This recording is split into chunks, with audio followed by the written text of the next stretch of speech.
Salve galera, bem-vindos ao Missão Enem. Tá começando agora, começa hoje e você é o meu convidado. Venha comigo fazer todo esse caminho que vai levar à sua aprovação. Serão 45 aulas. Vou pegar o conteúdo de linguagens do Enem e vou destrinchar com vocês. E espero ajudá-los a superar esse desafio que é tão importante nesse momento da sua vida. Vem comigo e vamos juntos. A aprovação fica ali. E eu quero estar junto com você. Projeto Missão Enem começa agora. Seja bem-vindo.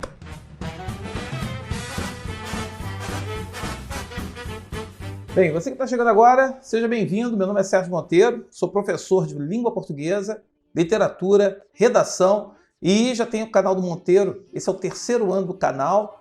Nós temos aí mais de 200 aulas disponíveis para o estudante que queira estudar, que queira aprender a matéria de língua portuguesa e literatura. São aulas que têm um dinamismo, algumas são com 5 minutos, outras com 10 minutos aí no máximo, e que facilita a revisão da matéria. Então você pode rever o vídeo quantas vezes quiser para poder justamente ver aquilo que foi perdido, aquilo que ficou no meio do caminho.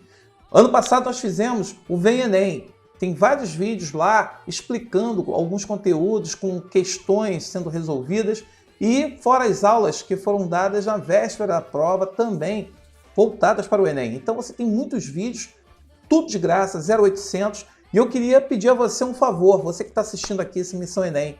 Se inscreve no canal, toca o sininho. As aulas aqui do Missão Enem serão sempre às segundas e quartas-feiras. Então assim, para mim, essa demanda aqui de roteiro, preparar a aula, escolher questão, montar questão, ver qual a questão que se enquadra melhor, que se encaixa melhor ali, que permite falar de outras coisas também.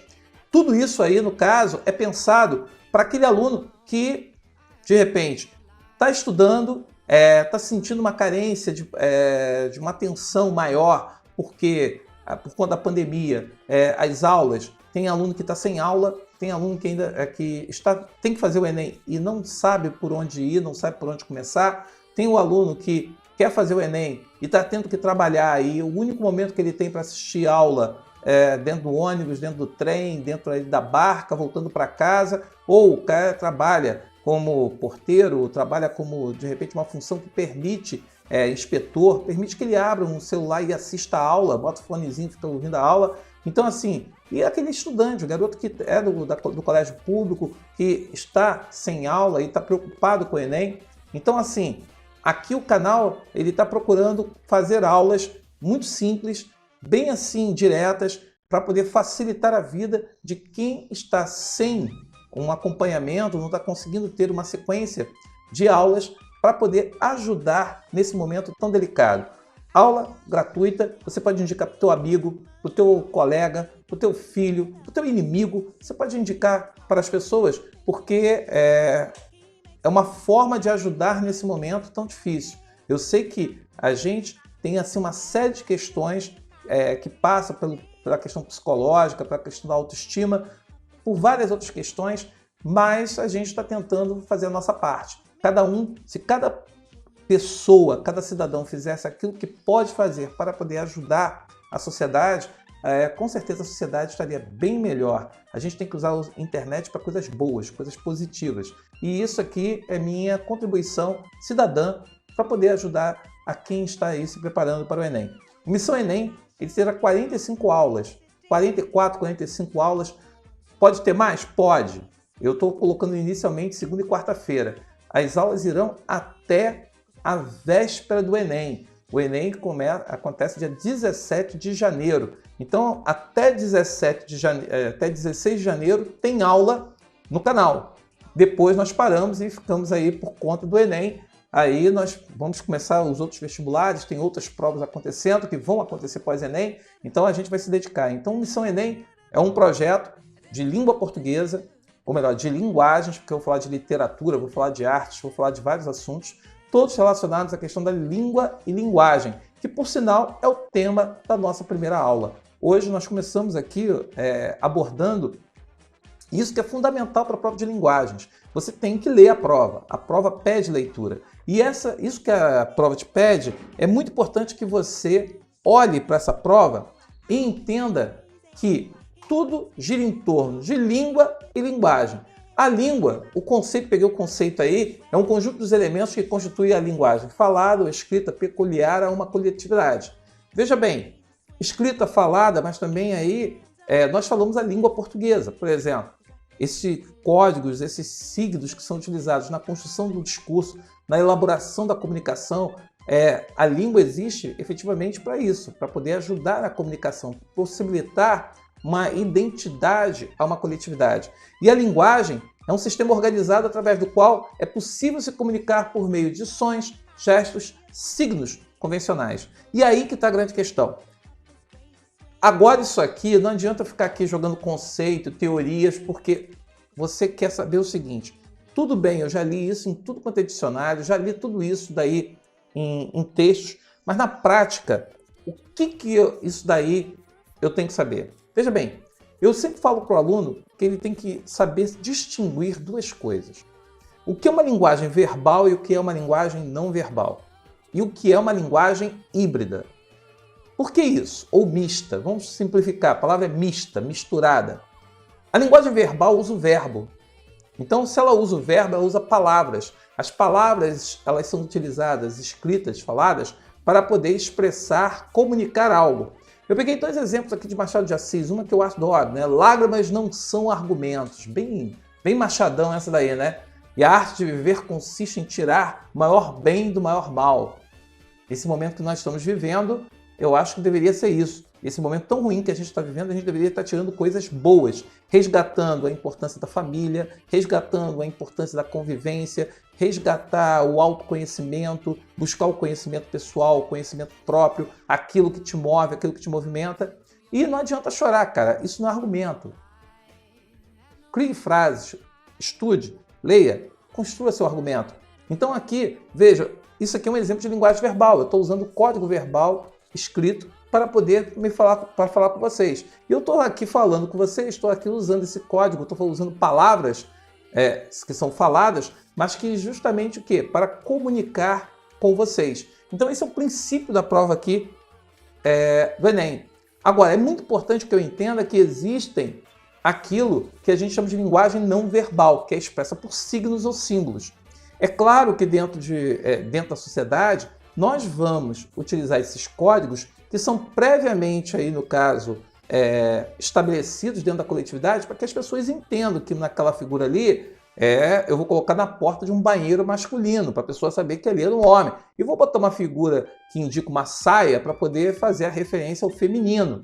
Eu vou recorrer, por exemplo, a um semáforo para poder tentar organizar o trânsito, saber se a passagem é livre, se você tem que começar a reduzir a velocidade e frear, porque ele vai fechar. Então, se o sinal está fechado, é para você parar o trânsito para que permita que as pessoas atravessem a rua. Bem, isso são códigos estabelecidos e que não tem palavra, não precisa escrever nada.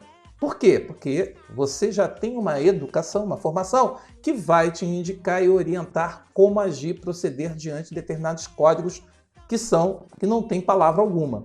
Agora, isso daí está no dia a dia, tá, pessoal? A gente encontra o tempo todo. Você está fazendo agora a prova, você está tendo contato com a linguagem verbal. E quando você estiver fazendo a prova, é muito importante que você preste atenção naquilo que está sendo exposto. Não adianta querer ler correndo, porque quando você lê correndo, lembre-se daquele ditado da sua avó, apressado come cru e quente. Come cru e quente porque ele perde os detalhes. E como ele perde os detalhes, isso aí acaba complicando. Porque aí você não leu um não, ou nunca, ou não leu ali uma palavra que deveria ser, que é a chave da pergunta, você erra tudo, aí você acha que todas as questões são iguais, são parecidas, aí vem aquela famosa história, né? A banca inventou uma questão, inventou uma resposta que não tinha resposta.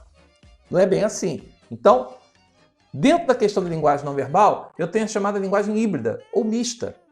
O que é linguagem híbrida ou mista? Você vê muito a questão do quadrinho, a questão da charge, a questão do cartoon, né, em si. Você vai ver propagandas, muitas propagandas. O Enem cai muita propaganda. Você gerou muitas propagandas em que você vai ter a imagem não verbal, de repente você só tem a foto e o sujeito ele pede para você deduzir o que aquela foto dentro de um determinado contexto está simbolizando. Aqui, veja, eu botei a questão aqui, uma imagem que é um quadrinho e o outro que é justamente uma charge, fazendo aqui essa crítica social, né? TV digital analógica, você vê uma família olhando para aquela televisão de cachorro, aquele monte de espeto aqui, e aí o cara, para mim, tanto faz, o importante é o conteúdo. Quer dizer, o conteúdo da TV, mas aqui o conteúdo é o frango. Então você tem aquela crítica social sendo exposta dentro da nossa sociedade, dentro daquilo que o Enem se propõe, que é pensar as questões, as razões dos problemas, as causas dos problemas brasileiros. E aí, vamos aqui, sabendo isso, como que o Enem cobra isso? Como que o Enem te exige isso? Normalmente, quando a gente fala de linguagem verbal, não verbal, híbrida ou mista, eu tenho que observar que muitas questões cobram isso. Eu peguei essa questão aqui de 2018. Nessa questão de 2018, o que ele bota aqui? Cascas, ossos, restos de comida, pó de café, chá, galhos, podas no caso. E aí tem o plástico velho pode virar tecido novo. Então veja bem, ele fez um cesto escrito úmido. O que é úmido? Que são cascas, ossos, restos de comidas. Esse cesto para botar o lixo que é úmido. E tem um cesto para botar lixo seco. E o que você coloca no lixo seco? Latas, papéis, plástico, vidro. E aí, o cara botou lá, plástico velho pode virar tecido novo. Veja que ele botou a garrafa e tem o que seria o pano. Aí tem a fita métrica, a tesoura, a linha com a agulha, que aí simboliza a questão do pano. Quer dizer, aquilo que era plástico descartável, lixo, pode virar tecido. E virando tecido, ele ganha uma utilidade de ser usado pela sociedade. E aí o que acontece? Garrafa PET vazia tem um valor líquido e certo. Reciclada vira tecido, madeira sintética ou plástico novo de novo. Separar o lixo facilita o trabalho dos catadores e aumenta o material aproveitado, principalmente se você limpar as embalagens por dentro, retirando toda a sujeira antes de descartá-las. Mude de atitude. Assim, você ajuda a gerar renda para quem precisa e poupa recursos naturais. Separe o lixo e acerte na lata. Então, separe o lixo, o que é úmido vai para um lado, o que é seco vai para o outro. Lembrando, para você descartar, limpa o recipiente. Veja qual o tipo de recipiente. A internet tem várias orientações sobre isso. Como lavar os recipientes, deixá-los limpos, próprios para serem usados. Feito isso, você, no caso, está ajudando o meio ambiente. Por que isso? Porque a gente está justamente tendo uma questão da reciclagem, que é aquela ideia do reciclar para poder cuidar melhor do meio ambiente. E aí vem o seguinte, nessa campanha, a principal estratégia para convencer o leitor a fazer reciclagem do lixo é a utilização da linguagem não verbal como argumento para... Veja bem, o que é linguagem não verbal? É a imagem. É a imagem.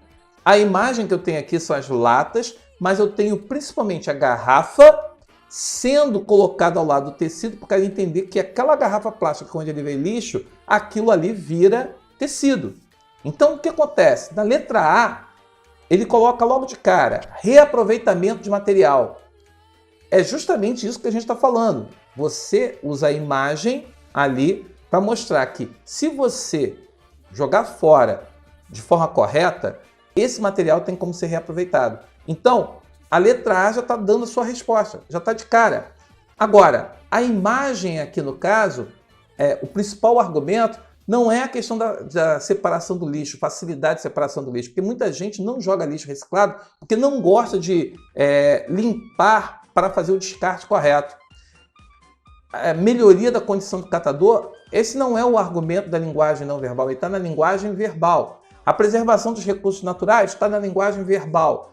E a geração de renda para o trabalhador está na linguagem verbal. Ele perguntou o melhor argumento na linguagem não verbal. Então eu só tinha que olhar na imagem e me ater à imagem. Por isso que ficou a letra A. Tá vendo? Você tem aluno que na hora da prova faz o quê? Fica lendo de novo o texto. E ele não percebeu que a coisa mais importante aqui era justamente perceber que ele queria da linguagem não verbal. Qual o principal argumento da linguagem não verbal? Então, da imagem. Então, a imagem que eu uso, o signo que eu estou utilizando aqui para mostrar isso, para mostrar o que eu quero convencer a pessoa. Agora, na outra questão, Eu peguei aqui uma história do Veríssimo, poderia colocar na questão de variedade linguística e tudo mais, mas é por conta da linguagem verbal mesmo, que é o que predomina. Veja bem, eu aconselho aluno, normalmente quando estou fazendo uma preparação de Enem, para que o aluno faça o seguinte: veja a fonte. O que está na fonte aqui? Luiz Fernando Veríssimo. Luiz Fernando Veríssimo é um escritor brasileiro, cronista. Todo domingo eu acho que ele ainda continua fazendo produções para o jornal O Globo. Ele tem vários livros publicados. Ele é conhecido muito pela comédia da vida privada, também do Analista de Bagé, que já caiu aqui na prova do Enem.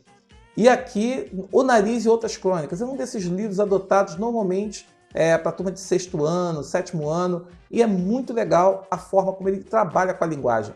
A marca de Luiz Fernando Veríssimo é o humor. Você pode registrar isso aí. Falou Luiz Fernando Veríssimo, tem uma questão de humor. E aí é muito importante que lá na frente a gente vai falar um pouco sobre essa questão do humor. Como é que se constrói a questão da piada, do humor. Tá bom? E aí tá aqui o seguinte. A história, mais ou menos o seguinte. 3 reis magrinhos ouviram um plá de que tinha nascido um guri. Viram o cometa no Oriente e tal, se flagraram que o guri tinha pintado por lá. Os profetas, que não eram de dar cascata, já tinham indicado o troço. Em Belém, da Judéia, vai nascer o Salvador e tá falado. Os 3 magrinhos se mandaram, mas deram maior fora. Em vez de irem direto para Belém, como mandava o catálogo, resolveram dar uma incerta no velho Herodes, em Jerusalém. Para quê? Chegaram lá de boca aberta e entregaram toda a trama. Perguntaram: onde está o rei que acaba de nascer? Vimos sua estrela do Oriente, viemos adorá-lo. Quer dizer, pegou mal, muito mal. O velho Herodes, que era um oligão, ficou grilado. Que rei era aquele? Ele é que era o dono da praça, mas comeu em boca e disse: joia! Onde é que esse guri vai se apresentar? Em que canal? Quem é o empresário? Tem baixo elétrico? Quero saber tudo. Os magrinhos disseram que iam flagrar o guri e na volta indicavam tudo para o coroa. Veja, ele pegou o texto bíblico do nascimento de Jesus e conta numa história repleta de gírias, expressões que fogem o tipo de texto que seria o texto bíblico, que seria o texto todo ele religioso, todo ele repleto de uma formalidade, um cuidado com a linguagem, repleto, cheio de metáforas e alusões, e ele faz aqui um texto em que ele usa expressões que sugerem a representação dos reis magros como os magrinhos, Herodes, que era um oligão, o cara que era o manda-chuva do Parada, vai falar que se o garoto vai se apresentar em que canal, se ele toca baixo elétrico. Tudo isso são informações que criam um efeito de humor no texto. Agora, o que ele vai perguntar? Aí, veja bem, na Crônica de Veríssimo, a estratégia para gerar o efeito de humor aí decorre do ou da. Veja, o que chamou atenção na leitura do texto? A linguagem utilizada, a linguagem que foge completamente à linguagem rebuscada que ele está falando na letra 1, na letra A. A letra A já está errada. Inserção de perguntas diretas acerca do acontecimento narrado. Veja bem, não é isso que causa humor, a presença das perguntas. Eu posso ter pergunta e não ter humor nenhum. Naquele texto não é isso que provoca humor aqui. Caracterização dos lugares por onde se passa. Não, ele está falando dos lugares que tem uma referência direta com o texto tradicional. Não é isso que causa humor. O emprego de termos bíblicos de forma descontextualizada. Não está descontextualizada. Ele está usando ali a linguagem, uma linguagem diferente, contextualizada no evento bíblico. Então não está fora. Agora, contraste entre o tema abordado e a linguagem utilizada. Como eu falei, o tema seria algo extremamente sério e ele utiliza uma linguagem que foge completamente àquilo que se pede no emprego da linguagem. Por isso que a resposta aí é letra E. Aí eu volto a falar de humor. Humor, pessoal, é porta dos fundos. A culpa do Cabral. O que os caras fazem? Os caras vão pegar situações comuns do cotidiano e vão enxergar ali algo que torne o quê? Patético, grosseiro, ou até mesmo que soe, no caso, ridículo. E eles vão buscar aquilo que é ridículo para poder fazer humor, para poder despertar o riso. Essa é a questão do desafio do humor. Você pode estar pegando uma pessoa bebendo água, mas você pode tratar o assunto de uma forma que aquilo vai ficar o quê? ridículo, vai soar, no caso, estranho, e você vai rir. Então, humor vai aparecer em vários outros textos e vale a pena, porque sempre ajuda a gente a pensar e fugir um pouco da realidade e olhar a realidade, né? Rir dos nossos próprios erros também ajuda muito a gente, no caso, a se levar menos a sério. Então a resposta aí, letra E, aqui no caso, marque aí a letra E, contraste entre o tema abordado e a linguagem utilizada. Pessoal, eu separei duas questões. Cada aula tem aulas que vão ter 2, 3, 4, depende muito da aula. Mas essa aula aqui, no caso, é a aula inicial, me prolonguei um pouco na apresentação, justamente para poder explicar o projeto. Essa primeira aula, quarta-feira tem outra, e toda segunda e quarta eu espero com a sua companhia, espero que você interaja comigo, pergunte, faça aí nos comentários, deixa aí seu comentário, fale que a gente está junto. Moçada, isso aqui eu estou fazendo com o maior carinho, com a maior atenção. Quem trabalha comigo sabe o quanto eu estou me dedicando a esse projeto para poder fazer o melhor para vocês. É claro que a gente quer fazer o melhor e muitas vezes a gente fica sempre no meio do caminho, mas eu estou sempre procurando melhorar para poder fazer um trabalho de qualidade para que faça você se sentir bem e queira fazer parte dessa família, parte desse projeto, para que a gente cresça junto. Me segue nas redes sociais, está aqui o endereço do Instagram, pode chegar lá se inscrever no Instagram. Estou sempre fazendo testes, enquetes, novidades no Instagram, eu sou muito ativo no Instagram. E você, no caso, também pode se inscrever aqui no canal do Monteiro. Espero que você indique seu amigo, seu colega, porque outras aulas acontecerão e espero que ajude vocês a passar aí no Enem. Valeu, um abraço, tudo de bom, grande beijo e estamos juntos. Juntos somos mais fortes. Até a próxima.